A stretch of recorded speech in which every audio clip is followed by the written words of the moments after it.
अनोखी पत्नी। एक भूरिया राजा था। राजा का एक बेटा था। राजा अपने बेटे को बहुत प्यार करता था। जब लड़का बड़ा हो गया तो उसके माँ बाप ने सोचा कि उसका ब्याह करना है। वे भूरिया दुकानदार के घर बहू के लिए गए। भूरिया बोला, क्यों आए हो यहाँ? हमने सुना है कि एक फूल तुम्हारे घर में फूला है और हम उसे अपने बालों में लगाना चाहते हैं। ओ महाराज, अगर हम अपना फूल तुम्हें न देंगे तो किसे देंगे? तो ऐसे शादी तय हो गई। पर जब वह घर पहुंचा तो उसका लड़का बोला, तुम बहू के लिए कहाँ गए थे? तुमने पहले क्यों नहीं पूछा मुझसे? मुझे उसे देखने जाना चाहिए था। जब और वह भूरिया के यहाँ लड़की देखने गया। वहां पहुंचकर वह बोला, ससुर जी, मुझे अपनी लड़की दिखाओ। उन्होंने लड़की को बाहर बुलाया, पर लड़का जमीन पर थूक कर बोला, मैं ऐसी लड़की से कभी ब्याह नहीं करूंगा। वे बहुत नाराज हुए और बोले, अच्छा, यदि तुम एक धनवान की लड़की से ब्याह नहीं कर सकते तो तुम किसी से ब्याह नहीं कर सकते। एक गांव के किसान के यहाँ एक सुंदर लड़की थी। लड़का उसे देखने गया, पर लड़का वहां भी थूका और ब्याह से इनकार कर दिया। तीसरी बार वह राजा के यहाँ गया। उसने भी वचन दिया कि जो फूल उसके बगीचे में खिला है वह उसे दे देगा, पर लड़का फिर से थूका और ब्याह को मना कर दिया। एक बार फिर लड़के ने तय किया कि ब्याह के पहले वह लड़की देखेगा। जब वह राजा के महल में पहुंचा तो राजा ने कहा, मेरी लड़की तुम्हें देखने बाहर नहीं आ सकती, तुम उसे देखने अंदर जाओ। वह बगीचे में झूले पर बैठी है। पर लड़का बोला, उसे यहाँ बुलाओ। मैं अंदर कैसे जा सकता हूँ? तब उन्होंने लड़की को पत्तियों की छांव, जो उसके बैठने के लिए बनाई गई थी, वहां से बुलाया। यहाँ से हर कोई उसकी सुंदरता देखकर मोहित हो जाता था। जब लड़के ने लड़की को देखा तो वह फिर जमीन पर थूक दिया और चलता बना। राजा बहुत गुस्सा हुआ और लड़के के माँ बाप ने कहा, अब हम कुछ नहीं कर सकते, तुम्हें जहाँ अच्छा लगे जाओ और कर लो ब्याह। उसी गांव में एक लड़की थी जो घावों से भरी थी। वह एक गंदी जगह पर बैठी थी जहाँ कीड़े रेंग रहे थे। वह भीख मांगने जाती तो हर कोई उसे भगा देता था। एक दिन वह लड़के के यहाँ आई। जब लड़के ने उसे देखा तो उसे अपने कमरे में लाकर खाना खिलाया और उसे अपने पास रख लिया, ये बोलते हुए कि यही लड़की है जिससे मैं शादी करने वाला हूँ। उसके माँ बाप बहुत गुस्सा हुए और शर्मिंदा हुए कि वह उसे देखेंगे भी नहीं। उन्होंने महल के पिछवाड़े ब्याह की तैयारियां की, जहां से कोई देख न सके।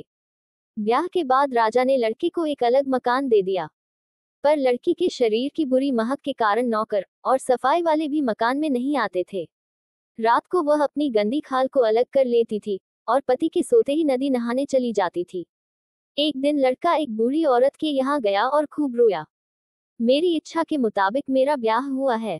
अब मेरे यहाँ कोई भी घर साफ करने और मेरे लिए खाना बनाने नहीं आता। मैं क्या करूँ? बूढ़ी औरत चतुर थी, वह बोली, डरो मत, ये लड़की भगवान की लड़की है। रोज रात को गंदी खाल उतार कर नहाने चली जाती है। तुम उस पर नजर रखना। जब वह बाहर जाए तुम खाल जला देना। रात को लड़का जागता रहा। जब लड़की नहाने गई तो वह उसके पीछे पीछे गया और अपनी पत्नी का नहाना देखा। दूसरी रात जब उसकी पत्नी नहाने गई थी तब उसने उसकी खाल आग में डालकर नष्ट कर दी। जब लड़की घर आई उसे अपनी खाल नहीं मिली और पूरा घर उसके शरीर के उजाले से चमकने लगा। वह सोने के लिए लेट गई और उसका पति आया और अपनी पत्नी का रूप देखकर बेहोश हो गया। दूसरे दिन सवेरे महल के बाहर नौकर पानी के घड़े महल से लेकर आए, पर जब उन्होंने लड़की को देखा तो वो भी बेहोश होकर जमीन पर गिरने लगे। कुछ ने बर्तन तोड़ दिए, कुछ ने हाथ पैर तोड़ लिए और सब दौड़ते हुए जैसे तैसे यहाँ से भागे। उन्होंने जब रानी को उसकी बहू की खूबसूरती की बात बताई तो राजा और रानी दोनों बेहोश हो गए। पर जब लड़की आई तो उसने उनके ऊपर पानी के छींटे दिए और उन्हें कुछ खाने पीने को दिया। वे दोनों अच्छे हो गए। एक दिन लड़की बोली, यदि तुम अच्छी उपज चाहते हो तो गांव के लोगों को बुलाओ और जैसा मैं कहती हूँ वैसा करो। उसका पति बोला, हम लोग किसानी का काम करने वाली जाति के हैं, तुम भी आओ हल चलाने मेरे साथ। जब लड़का गांव वालों के साथ खेतों में काम कर रहा था तब लड़की बोली, मैं सबके लिए खाना तैयार करती हूँ। उसने चावल का एक दाना पकाया और एक घड़ा पानी के साथ खेत में ले आई। लोग इतने कम खाने को देखकर नाराज हुए और राजा से शिकायत करने गए। लड़का भी बहुत गुस्सा हुआ और वह अपनी पत्नी की पिटाई करने लगा। तब लड़की बोली, तुम सब लोग बैठ जाओ, मैं तुम्हें खाना देती हूँ। चावल के एक दाने से सभी के लिए भरपूर खाना तैयार हो गया। उसने सभी लोगों को भरपेट खिलाया और अलोप होकर अपने पिता भगवान के पास लौट गई। लड़का खूब रोया, न खाया न पिया। लड़के ने आहें भरते हुए कहा, मैं एक बगले जैसा हूँ जिसकी पत्नी को शिकारी ने मार डाला है। अब कहाँ मैं अपनी चिड़िया को पाऊंगा।